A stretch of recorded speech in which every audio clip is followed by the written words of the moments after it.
Hello, everyone. I'm honored to be here. You can find more of my work there. I'm a game designer and net artist, and I've been at this for a long time, and my work is more in the experimental direction. And yeah, so years ago, I started sharing small tools that I built for my games. I published them all as one-off standalone things. They were usually presented as small, silly digital toys like a fake social media bar that would pour a constant stream of attention your way, simulating likes and hearts bursting out at whatever you did while using your computer. Or a cute ASCII art drawing tool for if you wanted to quickly make some text art to decorate your posts with. All this seemed like a cute idea. People generally enjoyed finding these bizarre things and then sharing them with friends. I viewed these more like creating a toy. I always had this strong fascination with small non-game-like digital objects, such as desktop pets or prank software, because they all have this transformative quality to turning your digital world into something more unique, something that adds a touch of color. They break the heavily branded corporate monotony that seems to hover over our digital lives at all times. They remind us that these spaces belong to us too. This reclaiming a sense of personal expression in our digital world is an important theme for today. For example, when you exist on Mac OS, the presence of Apple is always there. This is the same for Windows. Any personalization is very controlled. I find it so fascinating that the presence of one silly little software thing that runs purposelessly on your screen can take back so much autonomy when people start collecting them. When you go out and build or run these silly small things, they serve the purpose of customizing your space into something else. Something playful, goofy, a little enclave where you digitally live. Computers are our homes. We live there just as much as we do in the real world. Older computer culture was really good at acknowledging this. For example, when customization was more of a thing, like with Winamp skins, or sharing silly prank software was at the height of its popularity. Teenage me would spend hours trying to figure out how to change the word start on the start menu to fart, or how to change the boot-up screen to some silly Simpsons joke. It was common to find others online theming their machines like that. There was always a need to take charge of your digital space, to make it something more, something for you. It doesn't even take much to empower people to do this. Just give them something small and silly, and it can turn into some precious little digital relic that they found and keep. As I explored the theme of building and releasing silly, cute, purposefully useless software, I saw how important it was to people. Years ago, I started this website where I had a collection of software themed around potatoes. It was called Potatoware, with each program featuring a potato that takes up a large portion of screen space, and it was always intentionally useless. One of them, named the Electric Love Potato, was a desktop companion that would give you a constant stream of positive reinforcement. It was a continuous chatty presence in the corner of your screen that occasionally serenaded you with really bad songs and potato recipes. It literally does nothing useful. It goes against any good software practices. It's completely unusable. Running it is bad usability. It is a constant disruption on your screen, yet people really appreciated this distraction. Its popularity was enough for me to make a second version where you could water your potato, comb, or discipline your potato for whatever reason. Sometimes your potato would feel threatened by other files on your machine and you would have to protect it. Seeing how people appreciated these toys, I went on to making other desktop pets, like a little ghost that would haunt your screen and hide behind the windows. It is fascinating to me how people like collecting these. I was told that people would make a folder and treat those folders like they are a home to these silly little digital creatures, including decorating the folder with offerings to them, like image files. I went on to exploring this theme further by making a game that took place on your actual desktop, inside of folders called A Desktop Love Story. There were 2 folders, each with a file living inside them. One file, the shy file, was in love with the cute file, but couldn't profess that love. Only you as a system administrator could help them fall in love and finally meet. So you spent time passing around notes, plain text documents, and images between these 2 files, which one file generated for the other. A simple script in the files would read what you put into their directory, generating a response, and state was managed that way. Eventually, the 2 files agreed to meet, and you have to put them into the same folder. Note that if you did this too early, they would freak out because they were not ready to meet. They had to be ready. When they were ready, you finally placed them together and they'd fall in love, supposedly living happily ever after in that folder.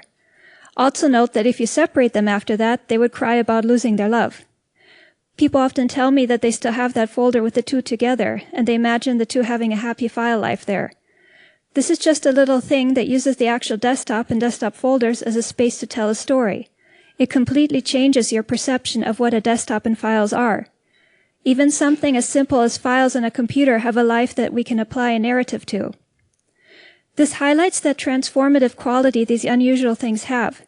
Suddenly your desktop is not just a space for work, but it's a world to exist in. Play is possible here. This has always been part of computers, the urge to make something our own, to extend it, to customize it, to be weird in it, is a cornerstone to existing on the web or on a desktop. We have such a long history of spaces, tools, platforms, softwares that allow customization and even thrive because of it. We remember GeoCities because of that. Computers empower people to be creative and enable a fantasy reality. We can be whoever we want on the web. That anonymity isn't only necessary for expressing ourselves, it empowers us to explore aspects of ourselves we might not be able to in other contexts. If we understand this need for users to exist like this, we can build in positive directions that continue to keep this dream alive. As game designers, we, more than anyone, understand the value of fantasy realities. The way this translates to tools and platforms, I think, is inspiring. Not only that, but fantasy realities are necessary for building better realities. The fantasy console movement, for example, I think is as beautiful as it is profound for how it lets participants create actual games in this entirely made-up context. Pico 8's accessibility and even disarming way that it exists makes it so approachable the community surrounding it is naturally supportive and positive. The fact that it's a fantasy reality brought into practical reality by inviting participation with both play and creation gives people a space to exist in that's egalitarian.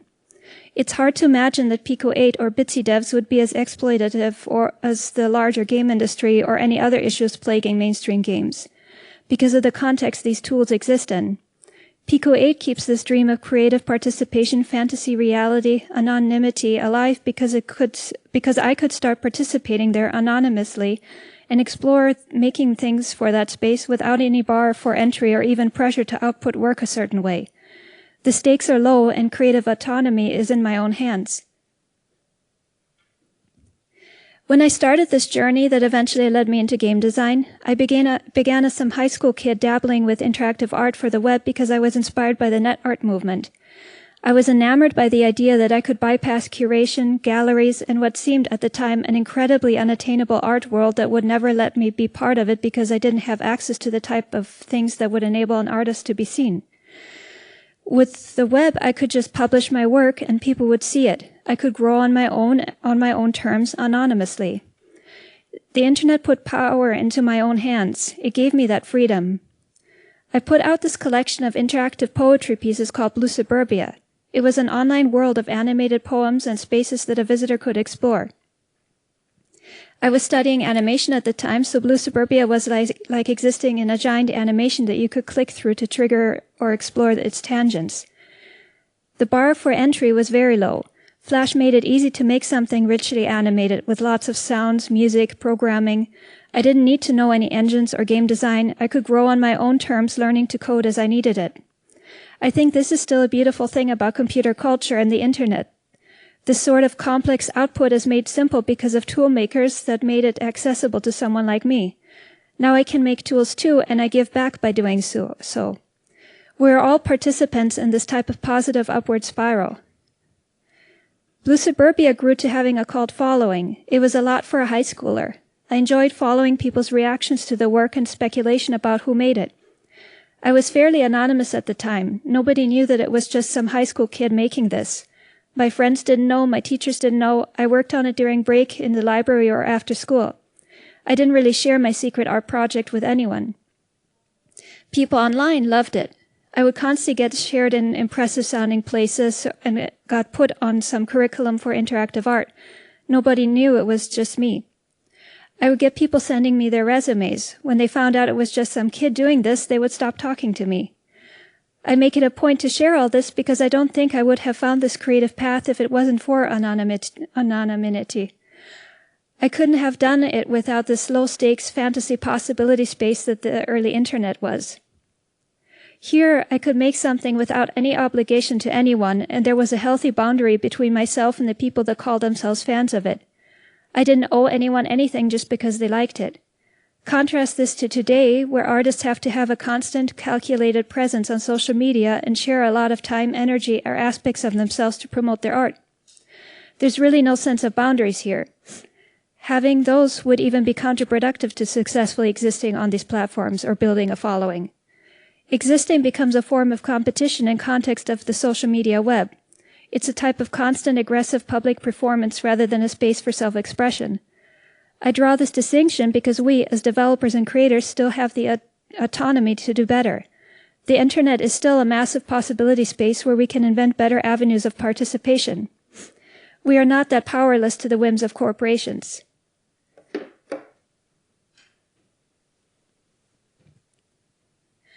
I often think to what extent the game industry's reliance on centralized algorithms-based social media like Twitter actually caused harm in the way it encourages us to dunk on each other or drag each other for ultimately irrelevant things often taken out of context. Social media rewards controversy and manufactured outrage. It's easy to get sucked into participating in the hamster wheel of takes because you want to be part of something, but to what extent? Who do we alienate with that behavior? Who have we alienated when we all jumped into a conversation that was rooted in dunking on someone? It happened so often that it became normal. It's hard to imagine any other context where it's okay to treat peers like this. It is a long-standing rule that outrage feeds engagement, and I don't think that dynamic will ever change because it's so core to modern social media. 2024 marked a year of mass exodus of various popular to small YouTubers announcing they are quitting YouTube. Various reasons have been cited, most notably burnout and a change in how the monetization model works. One YouTuber explained that if you go inactive for even a short period of time, they will turn off your monetization and your channel will sink back into oblivion. YouTubers are kept in a constant hamster wheel race of outputting content with the rules of the platform constantly changing in ways that often negatively impact their monetization. What gets to be viral or not is heavily based on chasing algorithms. It's fascinating to look at all this because along with the hope of popularity comes the constant grind of maintaining all that, otherwise you will disappear. This isn't sustainable, nor is it healthy for people. The word content creation entails creating content for a platform, often for free, and there are few that rise to the top in a way that they can maybe both maintain that success and sustain themselves from it. If you grew up on the early internet and watched these platforms rise to popularity, maybe you could have seen this coming. Either way, I'll share a story. At the beginning of YouTube, the website had a very small yet positive community of artists making videos there. Me and my sister would post our work there. One of my animations was even featured on the front page. This happened a few times and was back when they still curated. Humans curated. It was not algorithm-based. Despite being given this visibility boost, there was not a single negative comment to my video. It was rare to get anything outright mean. With the rise of web celebrities and celebrity video blogging, YouTube was featured in mainstream news on TV. The sensation that anyone could be famous was irresistible. My sister often points to that very moment when that dynamic on the site changed. Our videos got flooded with negative, angry comments or sarcasm. The dynamic completely shifted.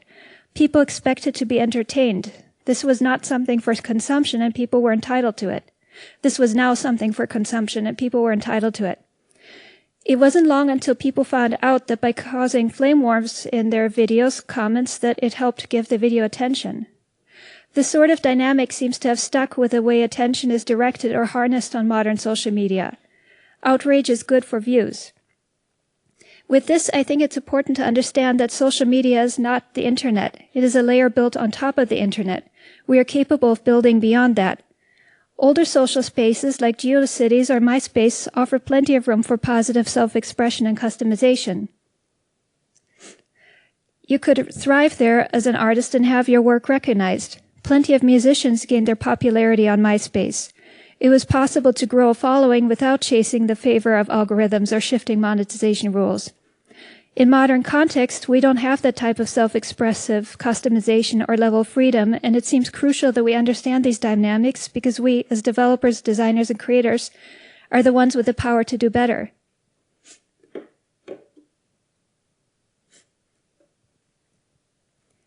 I was lucky to have my roots in websites because I always understood the value of building my own online spaces and hosting everything that mattered to me on my own site. Many online communities that I wanted to rely on but didn't because I hosted my own things came and went. Each time I was grateful that I never decided to rely on any one service. I made effort to build my own without any external dependencies. It's a know-how that I take for granted now, but it's not commonly understood how easy it is to do all that. There's some great writing out there about self-hosting servers or making your own websites. It goes to show how, at the heart of it, the internet is incredibly accessible to anyone that wants to go that route. It's easy to forget how simple all this still is. There are a number of online spaces that exist offering both hosting and community built around the ideals of the old web. Like NecoWeb, which allows for hosting static sites and has a community surrounding it. NeoCities is a social network that boasts to bring back the lost individual creativity of the web. MMM.page is this incredible initiative with a strong philosophy driving it that supports easily creating pages with drag and drop. It's beautiful to see all these individualistic sources of personal expression that pop up because of these tools. No two pages look the same. They are part of this bigger community, and you get the impression that the philosophies that made the old internet possible never really died. They exist, alive and well. We just need to use them.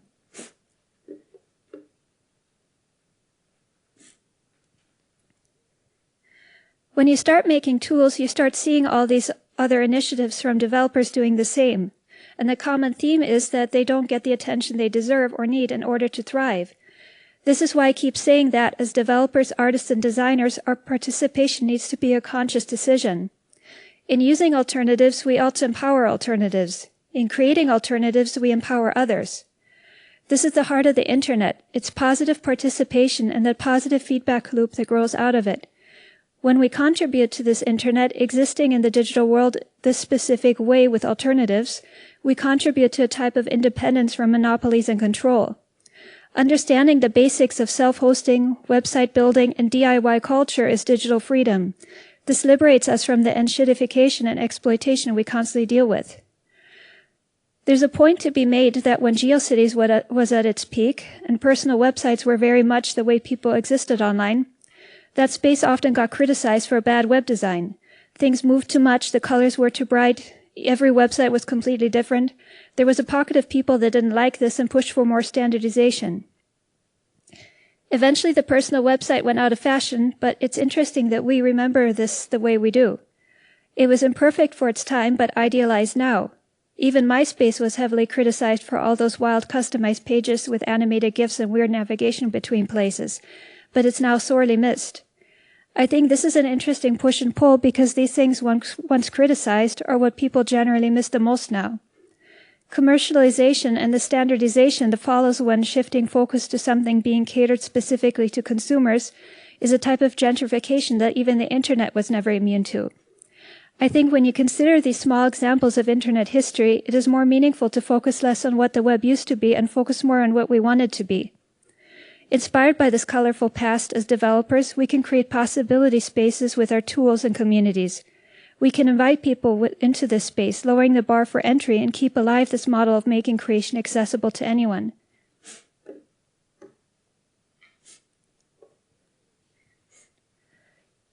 Years ago, I started building this tool called the Electric Z Maker. It started as a cute little creative tangent to a larger project that I planned to bundle it together with. Initially, the Electric Z Maker was just going to be a black and white drawing tool that output to an 8-page zine template for quickly making and printing really simple little things. I had the know-how, so why not make a little hidden Easter egg zine making tool as part of my bigger game? I love the idea of letting people make art inside of a game. Creativity is such a vulnerable thing. It makes a game much more personal to players because they are able to express themselves in it. It creates a connection between the player and your game. It's why the intersection between tools and games is so interesting to me. The space that an art tool lets you inhabit can be playful too.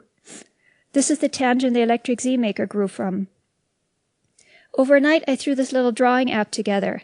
I asked on social media if people would be interested in using it to gauge if it was even worth the effort of releasing it on its own. My friends all said yes. I was pretty concerned that the lack of features would make it uninteresting, so to compensate for that, I made the UI as over the top as I could, hoping that this would make it an interesting experience for people. I didn't think it would be much, so I made sure that it also had a potato presence in it, so I could shoehorn it into my PotatoWare software. It seemed like a good candidate for software that is useless, silly, or a practical joke. Whatever the results, it would still fit in somewhere. Most of this early build of the Electric Z Maker was hacked together in a frenzy. I love eccentric and colorful UI design. It makes things fun to exist in. The fact that it looks so different helps encourage people to be open-minded when interacting with something. It invites you to leave your expectations at the door and be willing to experience something radically new because it just looks so weird.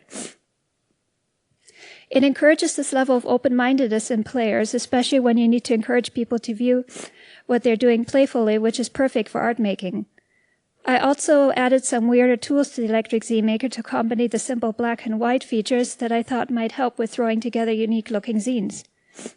I published whatever I had to itch.io and thought nothing more of it. This early Electric Z Maker took off overnight. The way it did really fascinates me. It garnered a lot of interest, and I credit that to how different, weird, unusual, eccentric, loud, colorful, and so on it looks.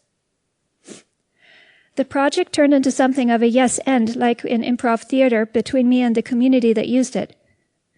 I would see someone use the Electric Z Maker in a unique or silly way, and then I would make sure that this style of creation was supported by it. Like I noticed people using it to design games, so I incorporated templates that let you have branching options when paging through the final zine. Some of these templates were very weird, like the tetraflexagon, which is basically a popular paper math toy. In this template, you can page indefinitely, always discovering new combinations of pages. It's bizarre, but people ended up using it in a very creative ways, so I made sure to support more of that. I kept building the Electric Zine Maker to support sillier use cases or features that I noticed people using it for. The drawing tools that ended up being in the Electric Zine Maker are all very weird in terms of an art tool. You can draw with glitches. It has fluid dynamics feature where you can splash around in your art. You can paint with animated GIFs that you import or use it to generate actual ASCII art or even paint with ASCII art. Lines will pulsate, grow, and change colors. All of these combinations allow you to make very different looking art. In the end, that supposed uselessness ended up being very useful to people because it makes things like glitch art accessible to anyone. People using the Electric Zine Maker often use it just for the art tools, not just to make zines. They'll use it to make art for creating their games. It's so easy to make glitchy-looking things in it. The combination of tools makes certain aesthetics accessible to people who would otherwise not know how to do the same in Photoshop. I think that alone is a really beautiful thing to see. Each tool or game engine has its own aesthetic. Smaller, more specific tools empower aesthetics that would otherwise require more technical know-how in the bigger style-agnostic engines. Pico 8 lets you discover your voice as a pixel artist. Even if you don't know how to make pixel art, you can explore your own pixel art aesthetics there.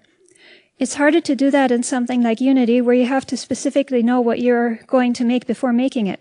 These larger tools require a bigger technical hurdle and plenty of practice before you're good enough to just confidently throw something good-looking together. It's similar with the Electric Z Maker. The fact that it's a fantasy completely separated from more realistic art tools lets people explore aesthetics that would require more work elsewhere. I always thought that it was sad that modern mainstream art tools spend so many resources on replicating real-world art tools, like realistically drawing with watercolor, pencil lines that mimic drawing with actual pencil, or the way chalk looks, when digital art has this huge possibility space where we can reinvent what a line is. I think this is a great metaphor for any other tool, engine, platform, community, or aesthetic. We can invent these new playful ways of being or expressing ourselves and empower people to participate in that. It lowers the bar for entry for everyone because it's so egalitarian. It makes creation welcoming to people who might otherwise be put off by or intimidated by things that look too professional. It completely removes the need to be good enough. It's good enough just to make something. As game designers, we understand the importance of building fantasy. Our digital worlds hold space for inhabiting fantasy in beautiful and creatively empowering ways. The intersection between tools and game is made possible through play. Software is art too. An art tool can be art just as much as its output. Art is a type of play. Creativity is play. I think acknowledging this is inspiring, because I built this fantasy world around the electric zine maker too.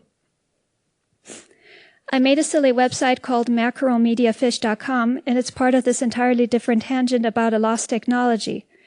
The player has to visit this website, dig around in it to find this missing, deteriorating technology, eventually freeing it so it can live again. The electric zine maker makes reference that it is built in Macromedia tying into this fictional world. As a result, the electric zine maker feels more like a relic of some alternate digital universe than it does a realistic software. By creating this fiction, the tool exists in its own space. At this point, it's more than just a tool. It's part of a story, and people are invited to participate in that story by making the art in a specific, wild, unusual way. It encourages this playfulness as you create. I find it very interesting that a common feedback for the electric zine maker is that it helped people break out of a writer's block or get out of creative rut. When I showcased the electric zine maker, it was always fascinating to observe the types of people that use it. You will get this person approaching the table, clearly interested, but too shy to use it. They'll say that they don't have any ideas, are not good at drawing, or aren't creative themselves. They'll start casually poking around in it. As they discover these silly tools, they'll be smearing lines, glitching, enjoying the animated, bubbling brush strokes. What ended up being a casual, sure, I'll try it, turns into half an hour or more of them making an actual zine. The fact that it's such a toy helps it to be a tool to people. They invent uses for the very weird art tools. They end up making something even though they had no intention to do so. This speaks to the power of play and creativity. When you make a tool, you clearly see how connected playfulness is to art. Different can break us out of a creative rut. It's beautiful to be given space where you're encouraged to play. We get so used to viewing software, the internet, websites, a certain way with certain restrictions and traditions that we forget all this can be wildly different. There's a difference between usability and tradition. Usability is not a one-size-fits-all model, and it should not be viewed as a death sentence for creative, different, wild, loud, or colorful work. Conversations surrounding usability, accessibility, and who this alienates always bothered me because I don't think it means that work can't be interesting anymore if you care about usability. It's a design language like any other, and it can be explored to empower other forms of usability too, that does not alienate people who enjoy or want different things. It also does not need to prevent experiences from being eccentric. Standards and good usability are not the same thing. Approaching it like it is a design language where you get to see how it fits into your project, you can define your own way to make your work accessible. It's about listening to your user base and seeing how you can empower them to exist in your software that certain way. When we view usability as this very rigid and restrictive thing, the conversations often turn into the same arguments that criticize GeoCities or experimental websites. Software is art too. It's about giving people access to being able to enjoy that. People often criticize my work for being so different, but I think that's missing the point. I didn't have it in me to make another Photoshop or something similarly traditionally accessible for a number of reasons. The biggest ones being that I could never compete with Photoshop or properly cater to the needs of the type of community that would use something traditional. Standards come with their own set of expectations that can be difficult if you have limited resources. It's a lot of work, resources, time, energy, and often stress to make something normal because the bar for expectations for that already exists. It's set by people much more advantaged than me, who have the resources to cater to exactly that. Normal entails higher expectations based on the professional bar of quality that exists. The way your tool is designed is also what creates the type of community your tool ultimately attracts. If you create something professional looking, you will have to care for professional needs, which is a lot more work for someone like me. I have no comfortable means to invest enough work or time required to make something standard that lives up to these expectations. I believe that it's important to find your own voice. Everyone brings something unique and meaningful to the table. This is true for software too. Lack of resources can ultimately be your greatest strength because it forces you to really explore something different. There's space here to make something beautiful, meaningful, and unique. In this case, I decided that there are enough professional tools out there. There are not enough unique tools that treat how they exist as a type of personal expression in itself. Our digital world needs this silliness too, just as much as it needs productivity-oriented software. These two things can live in harmony and are necessary for each other. The Electric Zine Maker grew to support countless other silly, strange, and unusual tools for this reason.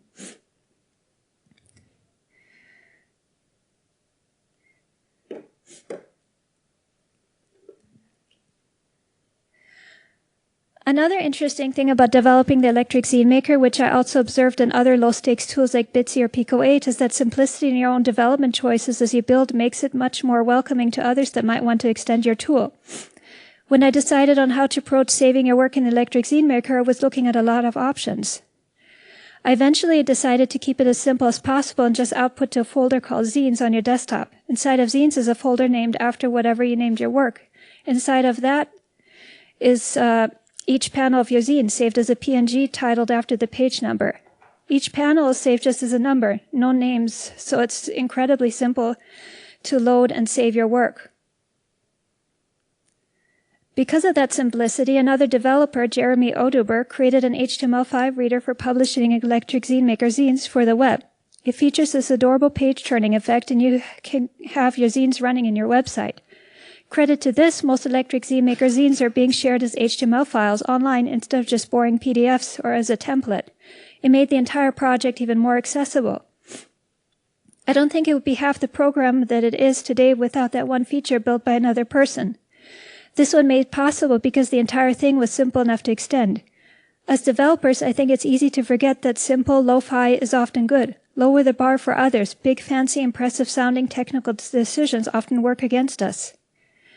When you create a tool, platform, or anything, it's a collaboration between you, the computer, and the community that uses it.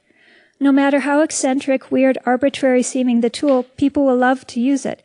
People love low-stakes niches. Participation is what makes our digital culture so special. It's easy to underestimate these low-stakes things, but there are plenty of examples for how they take off because they are so accessible to anyone. If we leave behind the standard practices, conceptions, and ideas about what a program or even what a game, what the internet should be, then we have this massive unexplored creative space. The possibilities here are endless for inventing new modes to be creative, inventing new ways that a community can exist around something, even empowering people to view what they are doing in a new positive light. This empowers a type of uniqueness only possible in a digital context. The digital world lets us explore unimagined what-ifs. It lets us explore concepts we would never be able to in real life because we can create things that are so singularly weird. If you think about it, even early Twitter was viewed as useless. They had to convince people that a character limit was a cool thing. That limitation ended up being what made it the social media platform that it became.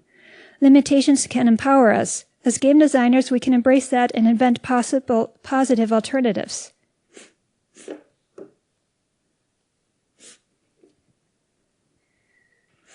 Scandals surrounding Unity have been an unfortunate reality for a lot of developers.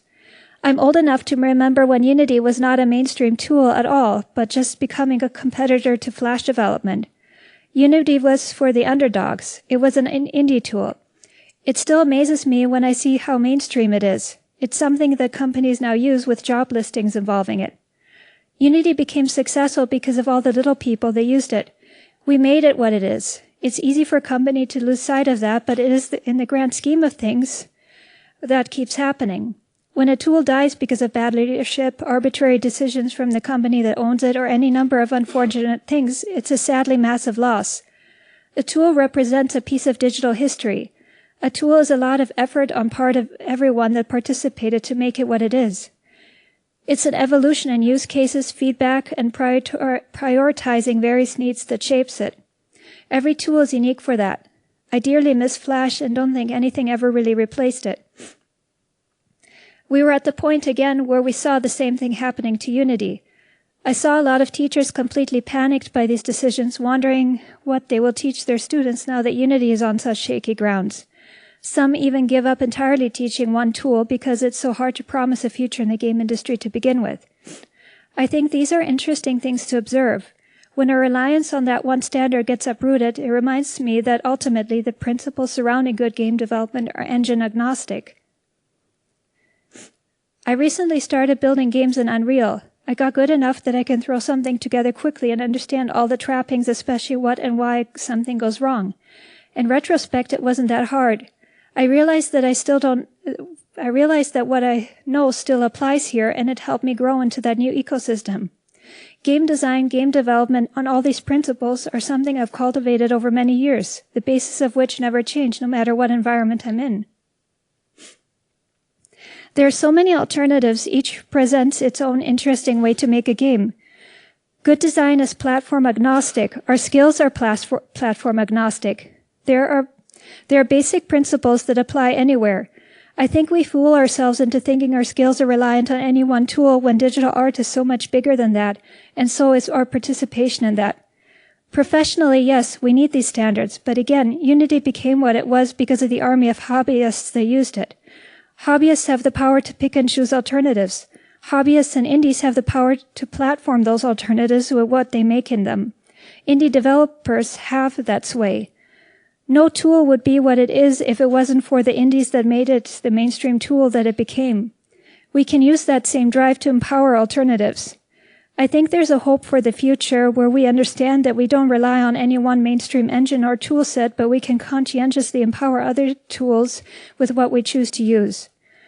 Our creative decisions define the future too. Who do we empower with our choice to use something? Who do we platform when we create in a tool, use a platform, or participate in a community? It's up to us. Thank you.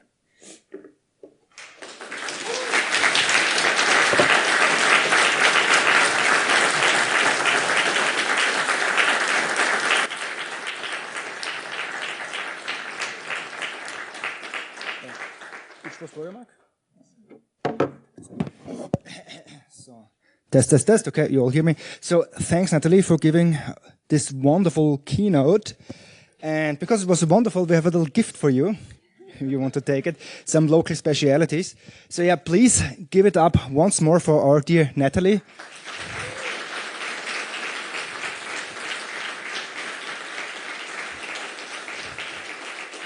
No, some proper applause. I love to hear it. So, Q&A. Who has any questions? Raise your hands.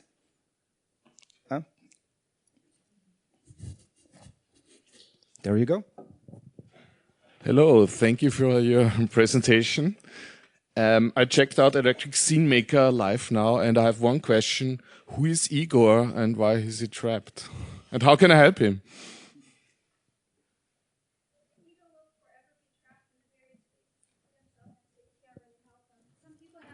So I think it's not plugged. Sorry. Test. Here you go. Okay. Important fact here. Some people actually found a hack around that where they printed him out, cut him out of the paper, and then he's free in the real world. So, any more questions?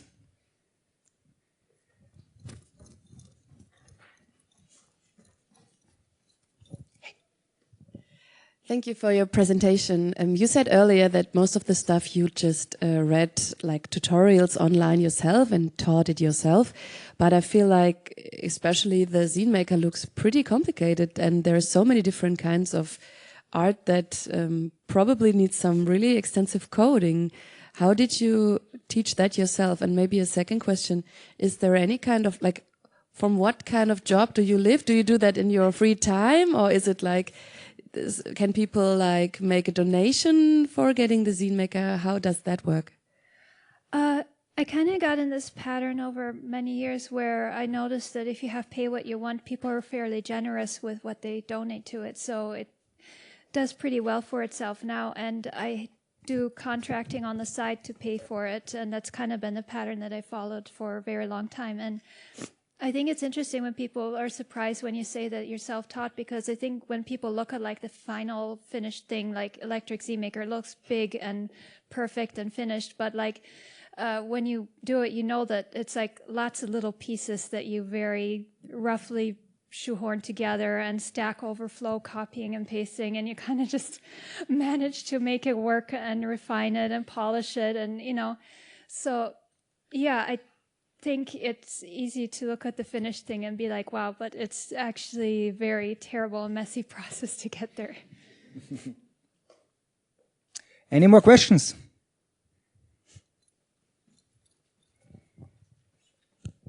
Hi, I can also remember a time when Unity was the sort of indie underdog. And around that time, like 8 or 10 years ago, there were a lot of sort of creators who had Patreons or who were making these little sort of like glitchy experiments. And I kind of got into games to make those sorts of things, or to sort of be inspired by them at least. And it kind of seems like a lot of those have fallen by the wayside as the sort of bar for quality gets higher in the marketplace. And I'm kind of saddened to see that feeling of like fun scrappiness, as far as I can see, sort of being lost a little bit. Is that also your experience? Or like, since you are also very interested in the importance of like play and scrappiness and sort of, you know, the sort of unprofessional side of things, do you also see glimmers where that kind of design still survives? Yeah, I think it's more like interest in that kind of got pushed to the side, but you know, I see a lot of it still happening on itch with especially with student work. I don't know, the whole game space is in a really complicated and difficult space, and I think when things get hard in the mainstream, the interest in experimental stuff kind of suffers as a result, because people think that they can't have that because you have to now get serious and pursue very serious things, and I think that kind of works against itself. So I think in general, the game space, I would blame the game space in general for how it's being, rather than people's interest, because I think people's interest in it is actually fairly healthy. Like I see more non-gamers than ever finding this stuff and being really enthusiastic about it and all that. So it has its crowd and its following and its user base now. But, you know, the general state of things kind of is causing it more, you know, a little bit of harm. Thank you. Any more questions? Oh, there you are. And we are good with the time so far. No. We have the mic for a reason. So. Sort of piggybacking off of that, where now you're saying that these communities are very largely user-based. What do you think is the way forward looking at that, where we're looking at a community that is very user-based? What is the future of development and continuing to foster this community and make sure that it thrives, even if the mainstream space is not necessarily thriving in the same way? I think that creating communities, and especially creating ones that are around creating something or a creative outlet, is a really important thing. Like, I think there's a lot to learn from Fantasy Consoles and Bitsy, and I think it's incredible how healthy those are right now, or how well they're doing. And I don't know, when I worked on the Electric Z Maker, it really surprised me how much interest there was. I really didn't think anyone would care about it. It's so weird and different, and it's just zines, okay, whatever. But like it's established now, like people know it, you know, and I think there's something to allowing people to be creative, and I think from, you know, there's a lot of unexplored possibility there, and I think that it would be probably important to create more spaces around that. I mean, in the end, even itch is a space that's kind of centered around being creative. You share your games there, you know. Yeah, I don't know if that answers the question, but we already have another question lined up. There you go. Thank you for the amazing talk. I think the topic is very important. You touched on something in the beginning, which is the need for self-curating your work and the basically creating a artificial persona nowadays in social media. Now, when you look at academic courses and education in the field of video game development, everything is geared towards over-specialization. Your tool shows that being self-taught or not professional is actually freeing us from these shackles that the industry is looking forward to, this professionalization. Do you feel the approaches that you foster reflected in academics or in education in any way? Is this actually something like something that spills over to that, or is it a parallel world that we are creating here?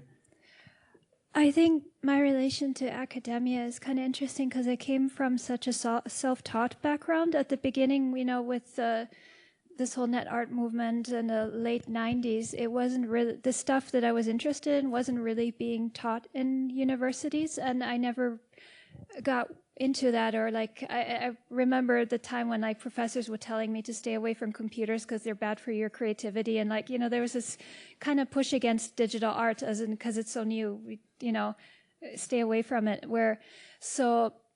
I kind of grew away from that, and then I started being more welcomed in academic spaces, they're more of an intersection. So I think it's interesting, and I think with academia, games especially, they kind of want you to be good at everything. Specialization isn't very good. Like if you're in indie games, you have to do a lot of things, not just the one thing that you were asked to do. So yeah, I'm a bit rambly here, but I think that academia can learn a little bit from not being specialized, to putting so much focus on that. So we are still within schedule. I think we have time for like 1 or 2 more questions. Any more? Okay, good, perfect. Okay, thank you for the Q&A session, Nathalie. And yeah, give it up one more time.